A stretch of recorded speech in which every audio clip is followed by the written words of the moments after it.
Good morning, this is Ms. Lekovich. Today we're going to talk about the Constitution. The Constitution is the document that the Founding Fathers created to hold the nation together. It wasn't the first framework of government. That was the Articles of the Confederation. This was attempt 2. And so we're going to go through it systematically and look at what is in this document. What does our government say? We'll look at the first 3 articles. The preamble. The preamble is what most people memorize or know about the Constitution. It is the beginning of the Constitution. Preamble is just a fancy word for introduction.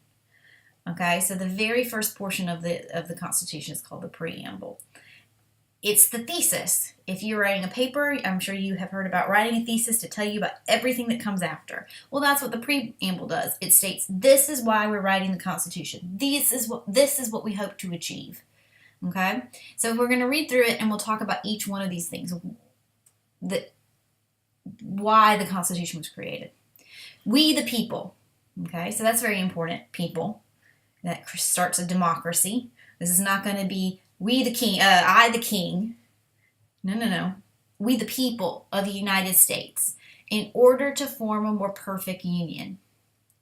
So remember, the Articles of the Confederation were very weak. We had a bunch of different states doing their own different things. So they're establishing from the beginning, this document is going to create a union. We want the states to work together. So the Articles of the Confederation were too weak. We create the Constitution. So in order to form a more perfect union, establish justice.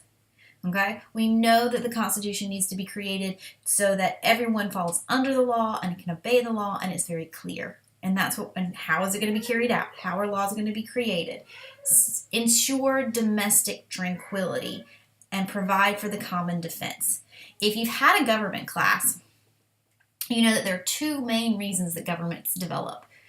Protection from internal threats, protection from someone stealing your stuff, coming into your house and robbing you. Protection from outside threats, external foreign invaders, China, Germany, Japan, whatever. Governments exist to protect your borders. They also exist to promote a common good and a common welfare. So everyone in America can function and create their businesses and work together. Those are the 2 main ideas in why governments are created everywhere. So they're stating that this Constitution is going to provide for that domestic tranquility and make sure that everyone in the nation can work together. And it's also going to provide for the common defense. We're going to have an army and a navy and protect our borders. Promote the general welfare and secure the blessings of liberty to ourselves and our posterity.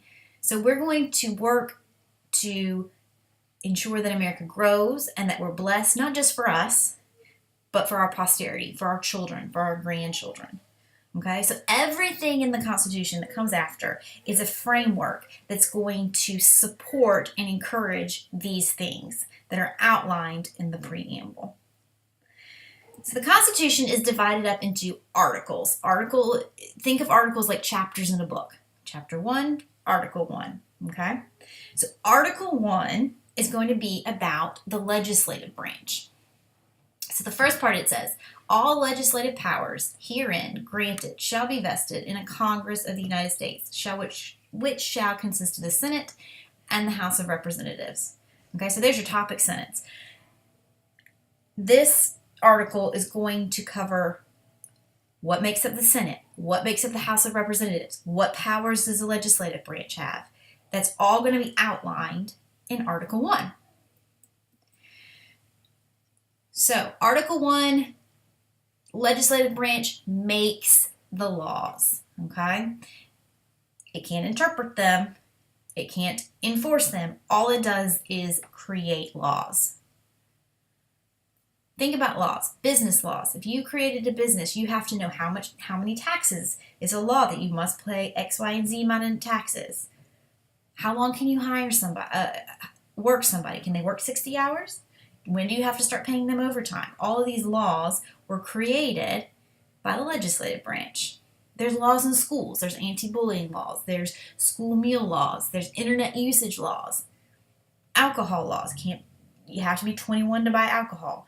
You can't sell alcohol after a certain hour. You used to not be able to sell alcohol on Sunday in certain states.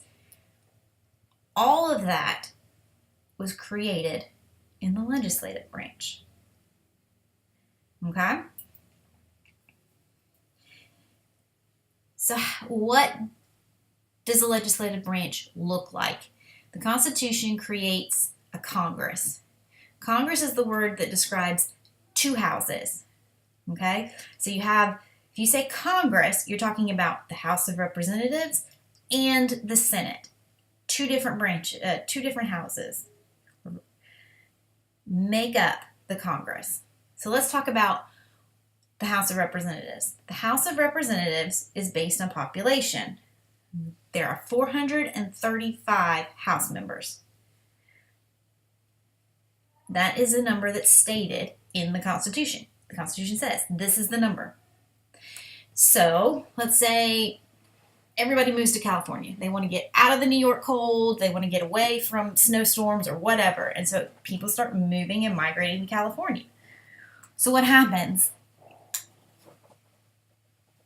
California gains representatives. They get more people to vote, and they get more people to make laws in the House of Representatives. Where then people on the East Coast, let's say like New York or wherever it's cold and they don't want to be there anymore, they lose representatives. It's all based on population. That's why we do a census every so many years. So how many does South Carolina have? South Carolina has 7 people that we elect and we send to Washington to vote for our laws and to represent us in the House in Washington. 7.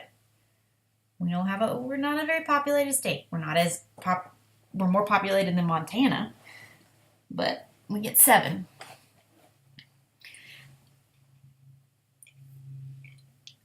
You do not vote for 7 people. Like when you go to vote, you don't have a list of 7 that you vote for 7 people. South Carolina is divided into districts, and your district is represented by 1 person. So we have 7 districts, and each district is represented by 1 person. So when I lived at home with my parents in Dalzell, South Carolina, I was represented by 1 person. And then when I left and then I went to Columbia, I was represented by somebody different. It's based on your zip code, okay? So you can find who represents you by looking at where you live and looking at where you're zoned for. You can use the website https://www.house.gov/the House Explained. Over on the right-hand side, it says enter your zip code. You just simply enter your zip code, hit submit, and it will tell you who represents you, what district are you in. Okay, so that's the House. That's one portion of Congress. The other portion is the Senate. The Senate, every state gets 2 senators. There are no districts. There's just 2 senators, flat out. Okay, every state is equal. California gets 2, South Carolina gets 2. So you can see it's a much smaller room, fewer desks. There's 50. So in South Carolina in 2018, your senators are Lindsey Graham and Tim Scott. They make laws. Okay, so when a law is passed, it can start in the Senate, it can start in the House. It doesn't matter which branch it starts in. But the Senate will work on that law, they'll put together their proposal, and they'll pass it. And when they pass it, it goes to the House. Now the House has to agree on those changes or whatever's in that bill. Then the bill, if it's changed, if the House says, nope, we don't like this, we're going to add some provisions, we're going to take away something, it has to go back to the Senate, and the Senate has to agree to those changes. So it can go back and forth. A bill can bounce back and forth between the House and the Senate until both houses agree on it, and then it goes to the President and it becomes law. So that is Article 1. So that's That's the longer of the articles, okay? The other two are much smaller. Won't take us as long to get through them. Article 2, the executive branch. This is probably the most familiar branch to you. This is the president. It says, the executive power shall be vested in a president of the United States of America. He shall hold his office during the term of 4 years, and together with the vice president chosen for the same term, he elected as follows. Now, I picked these because this is the topic sentence, okay? Obviously, if you want to read it, and you can, the Constitution's long. It details all the stuff that goes into it. I'm just reading the first sentence of each article, okay? So know that this is not the entire Constitution. So everything in Article 2 is going to relate back to what does the executive branch do? What are its powers? How long can the president be in office? The executive branch is responsible for carrying out the laws. It's going to make sure that everything is enforced, that people aren't just being like, well, I don't want to do that.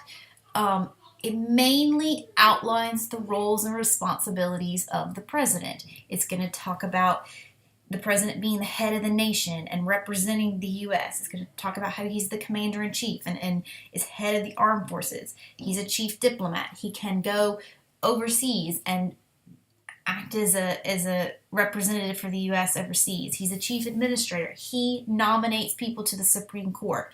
All of the roles and responsibilities of the president are outlined in Article 2 in the executive branch, which carries out the laws. So that leaves us with Article 3, the judicial branch. Again, the first sentence is, the judicial power of the United States shall be vested in one Supreme Court and in such inferior courts as the Congress may from time to time ordain and establish. The judges, both of the Supreme Court and inferior court, shall hold their offices during good behavior and shall at stated times receive for their services a compensation which shall not be diminished during the Constitution's continuance in office. Okay, so the courts. You may or may not have ever been to court, but let's say you traffic court, divorce court, family court.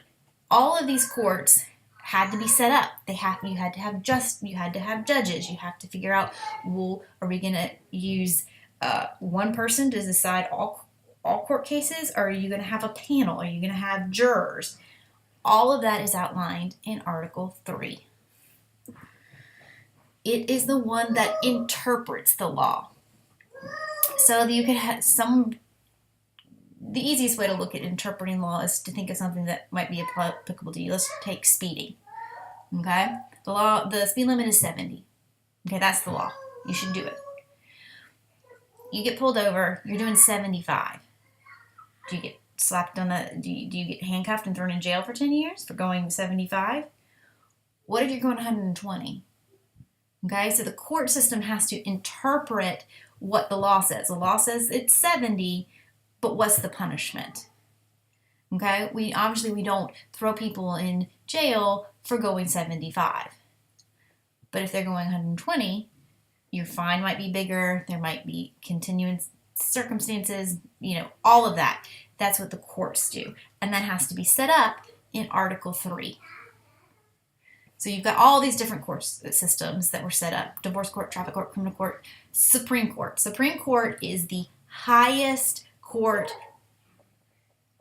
in America. It mostly deals with constitutional issues.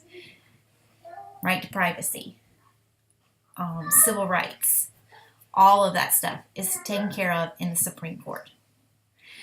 All right, so you now have the 3 different branches that you